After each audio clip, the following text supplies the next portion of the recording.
आमिर एक छोटे गांव से आया लड़का था। उसके माँ बाप ने अपनी गरीबी के बावजूद उसे शहर पढ़ने भेजा। शुरू में वह मेहनत करता रहा, लेकिन शहर की रंगीनियों में पढ़कर पढ़ाई से दूर हो गया।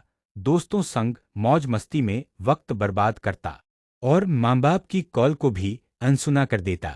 एक दिन उसने माँ का मैसेज सुना, बेटा हम गरीब हैं, मगर तुझसे उम्मीद है कि तू हमारी आंखों की रोशनी बनेगा।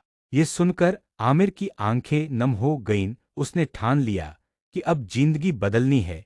उसने वक्त बर्बाद करना छोड़ दिया, खूब मेहनत की और आखिरकार बड़े कॉलेज से टॉप करके निकला।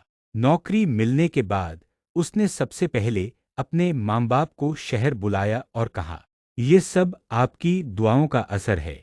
माँ मुस्कुराई और बोली, बेटा जो माँ बाप की खिदमत करता है अल्लाह उसे कभी नाकाम नहीं करता।